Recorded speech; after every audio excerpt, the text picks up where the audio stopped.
Hello दोस्तों, मेरा नाम है शाहबाज खान और आज हमारे बीच हैं जेपीएससी कंबाइंड असिस्टेंट इंजीनियर एचडीओ की परीक्षा में सफल हुए एक अभ्यर्थी जिनका नाम है नमीश कुमार। कहते हैं कि जहां चाह है वहां राह है। तो इसी इसी सफलतम रास्ते पर चलने वाला एक सफल राहगीर आज हमारे बीच में बैठा हुआ है। हेलो नमीश, सबसे पहला सवाल है कि आप इतनी बड़ी सफलता को हासिल करके आपको कैसा लग रहा है? So thank you very much. और फिलहाल तो कुछ पता नहीं चल रहा है, मतलब मिक्स रिएक्शन है। और इस सिचुएशन को ऑब्जर्व करने में थोड़ा टाइम लगेगा अभी। तो यही है अभी। इंटरव्यू की शुरुआत में ही मैं आपसे निवेदन करूंगा कि आप अपने बारे में हमारे दर्शकों को कुछ बताइए। जी, मेरा नाम रमेश कुमार है। मैं पलामू से हूँ, डाल्टनगंज से। मैंने बैचलर्स ऑफ इंजीनियरिंग भोपाल से किया हुआ है 2018 में। फिर उसके बाद अभी जेपीएससी असिस्टेंट इंजीनियर का एग्ज़ाम मैंने पास किया हुआ है। जी, आजकल सरकारी जॉब्स के रास्ते में बहुत सारी अड़चनें आती हैं, बहुत सारी बाधाएं आती हैं। आपको बहुत सारे स्टूडेंट्स ऐसे भी देखेंगे जो अभी इस प्रक्रिया से गुजर रहे हैं। आप उन दर्शकों से क्या टिप्स देना चाहेंगे कि वे अपना धैर्य इस रास्ते में कैसे बनाकर रखें? देखिए, सबसे पहले सरकारी एग्ज़ाम जो है बहुत ही यहाँ पे क्या बोलते हैं कि प्रोबेबिलिटी ऑफ सिलेक्शन बहुत ही थिन है। Very thin line of selection, बहुत ही थिन है, स्लिपरी स्लोप है। 0.01% कोई भी कॉम्पिटिटिव एग्ज़ाम आज उठा लीजिए, उतना ही प्रोबेबिलिटी ऑफ सिलेक्शन है। तो उस प्रोबेबिलिटी ऑफ सिलेक्शन में आपको अगर घुसना है तो आपको पेशेंस तो रखना ही पड़ेगा। फर्स्ट अटैम्प्ट, सेकंड अटैम्प्ट, अगर आप बहुत ही ब्राइट स्टूडेंट है, वो नहीं हम बात कर रहे हैं, लेकिन आपको शायद से इतना पेशेंस लेके चलना पड़ेगा, परसिवरेंस लेके। और अगर आप इतना लेके चलते हैं और साथ ही में कंसिस्टेंसी के साथ अगर आप मेहनत करते हैं तो आप बहुत ही ज़्यादा आपको प्रोबेबिलिटी ऑफ सिलेक्शन हो जाएगा। तो वो कौन सी ऐसी बातें थी जो आपके दिमाग में चलती थी जिनसे आपका पेशेंस बना रहता था? देखिए, सबसे पहले कि सपोर्ट फ्रॉम द फैमिली। मेरे पापा हमेशा ही सपोर्ट करते थे, फैमिली मेम्बर सारे, पापा मम्मी भैया। तो सबसे पहला सपोर्ट वहीं से आता था। उसके बाद ही जो भी इनर सेल्फ से जो आता था, सोर्स ऑफ मोटिवेशन वो था। जी। तो यही है, तो पेशेंस और था। और साथ में जैसे कि एक एग्ज़ाम नहीं निकला तो मोटिवेशन लेवल एकदम डाउन चल गया। फिर उसके बाद एक एग्ज़ाम का पीटी निकल गया, फिर उसका मेंस नहीं निकला, फिर एक का पीटी निकल गया। थोड़ी लगे हाँ कि चलो कोई कॉम्पिटिटिव एग्ज़ाम देने के लायक है, अभी कॉम्पिटिशन में स्टैंड करते हैं। फिर उसका मेंस नहीं निकला, फिर लगेगा यार फिर कुछ नहीं है। फिर ऐसे ऐसे चलते रहा। फिर एक लास्ट में अभी जेपीएससी फाइनल हुआ। आजकल के खासकर शहरी जो स्टूडेंट्स हैं उनकी ज़िंदगी में लाइब्रेरी का बहुत बड़ा योगदान रहता है, क्योंकि नमीश भी हमारी लाइब्रेरी से एक लंबे समय से जुड़े हुए हैं। तो नमीश, मैं जानना चाहता हूँ आपसे कि इस लाइब्रेरी का आपकी इस सफलता में क्या योगदान रहा है? देखिए, हम रांची जब आए थे ना, तो सबसे पहले हम यहाँ का लाइब्रेरी देखे थे। रूम खोजने के बाद लाइब्रेरी देखे थे। हम सोचे थे लाइब्रेरी पहले देख लेंगे, उसके बाद रूम देखेंगे, उसके रेडियस के पास में रूम देख लेंगे। तो सबसे पहले लाइब्रेरी देखे, बहुत सारा लाइब्रेरी देखे, सारा ही देख लिया कोई भी। तो सबसे पहले ये लाइब्रेरी मुझे बहुत पसंद आ गया था। ये बहुत स्पेशियस था, यहाँ का एनवायरनमेंट बहुत बढ़िया था। कुछ भी पढ़ाई ही का इन्वायरमेंट था, बहुत तरह का इन्वायरमेंट होता है। हम लोग सबको पता है, कॉम्पिटेटिव एग्जाम में सबको तैयारी कर रहे हैं, जो भी वीडियो देख रहे हैं। तो पढ़ाई के हिसाब से बहुत बढ़िया इन्वायरमेंट था। पहले बार में समझ में आ गया था। फिर उसके बाद इसके रेडियो में रूम देखे आसपास में, वॉकिंग डिस्टेंस में। तो ये मेरा वो था, प्रायोरिटी लेवल। उसके बाद भी जो पढ़ाई लेवल चालू हुआ फिर धीरे धीरे, तो फिर सब चीज़ ऐसे ही था जैसे लगा था।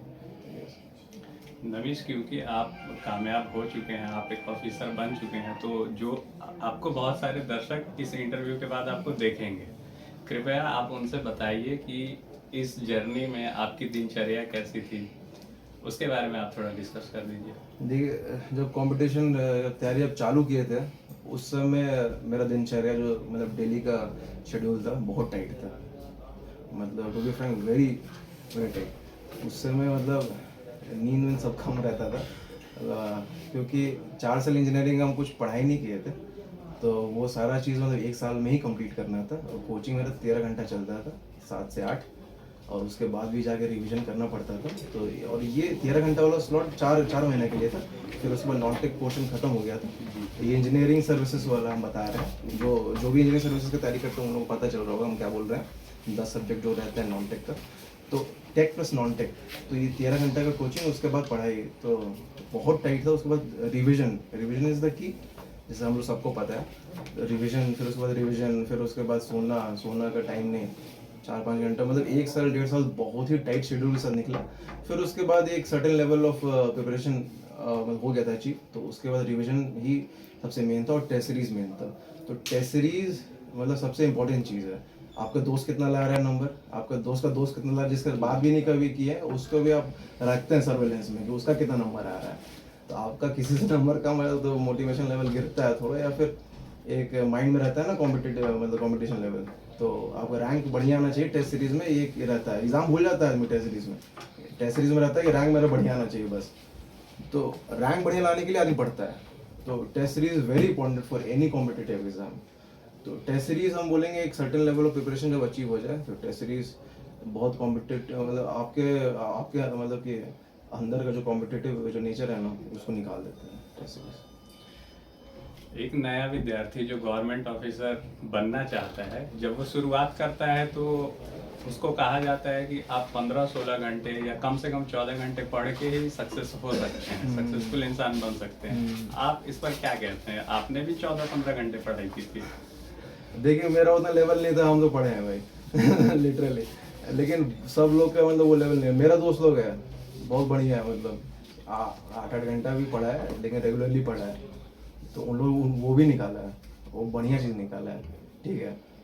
लेकिन जो मेन है कि आप मतलब मेंटेन कैसे कर पाते हैं for the long duration of time, तो ये चीज़ सबसे सबसे मेन मैटर करता है। लेकिन आप अपना लेवल देखिए, सबका एक लेवल नहीं है, किसी का मतलब रिटेंशन पावर ज़्यादा है, किसी का ये मतलब एक बार ही में समझ में आ रहा है लेकिन बाद में भूल जा रहा है, मतलब आप अपना लेवल देखिए, उसके अनुसार ही खुद को जज करिए। बगल वाला आप क्या कर रहा है उससे आपको लिटरली बता रहा, कोई फ़ायदा नहीं होने वाला है। खुद का जजमेंट जी धन्यवाद। आप इस रास्ते में कामयाब हैं तो जाहिर सी बात है कि आपकी बातों का लोगों पर बहुत प्रभाव पड़ेगा। बहुत सारे स्टूडेंट्स इस वीडियो को देखेंगे, इस इंटरव्यू को फॉलो करेंगे। आप उन्हें क्या मैसेज देना चाहेंगे? देखिए कंपटीशन ये 2-3-4 साल का खेल है, और जैसे बहुत लोग मेरे से ज़्यादा मतलब पढ़ने वाले थे, ठीक है, ये नहीं बोल रहे कि मेरा सिलेक्शन हो गया तो हमको ज़्यादा आता है जिनसे कि जिनका सिलेक्शन नहीं हुआ है। बहुत बढ़िया बड़े दोस्त लोग थे जिनका सिलेक्शन नहीं हुआ है, इसका मतलब ये नहीं कि उनसे हमको बहुत ज़्यादा अच्छा आ रहा है, चाहे उनको मेरे से बहुत बहुत मतलब कम आ रहा है, ठीक है, आप समझ कुछ कर रहा है। तो इसमें ये है कि देखिए एक सर्टेन लेवल ऑफ तैयारी जब हो जाता है ना, उसके बाद लक प्रोबेबिलिटी बहुत बड़ा फैक्टर काम करता है, तो इसको दिल से नहीं लगाना है। एक सर्टेन लेवल ऑफ तैयारी करिए, जी जान से करिए, नहीं हो रहा है ना, समझ लीजिए प्रोबेबिलिटी और लक आपके फैक्टर में यहाँ नहीं है। बहुत लोग लक को नहीं मानता है, लेकिन लक भी एक प्रोबेबिलिटी है, साइंस है, प्योर साइंस है, ठीक है। तो आप मानिए, और हो रहा है तो बहुत बढ़िया है, जिनका नहीं भी हो रहा है वो भी बहुत बढ़िया है। जितना पास्ट एक्सपीरियंस उसको लगाइए आप अपने मतलब फ्यूचर के लिए, आप जो भी करने वाले हैं, एक्सपीरियंस तो कहीं नहीं जा रहा है ना आपके साथ, जी बिल्कुल। एक्सपीरियंस को लगाइए और जो भी आप करना चाह रहे हो बढ़िया से करिए। यही नहीं लाइफ है ख़त्म हो रहा है कि आप कुछ ही बन जा रहे हो। तो आपका बेशकीमती समय देने के लिए नमीश धन्यवाद। और चलते चलते मैं दर्शकों से कहना चाहूँगा कि ये नमीश हैं जिन्होंने assistant engineer, combined assistant engineer की परीक्षा में सफलता हासिल की है। ये एक एसडीओ स्तर की जॉब होती है। आगे भी हम इन्हीं की तरह और भी सफलतम अभ्यर्थियों से मिलते रहेंगे। तब तक आप पेज वन लाइब्रेरी के चैनल से और यूट्यूब प्लेटफॉर्म से जुड़े रहिए। धन्यवाद।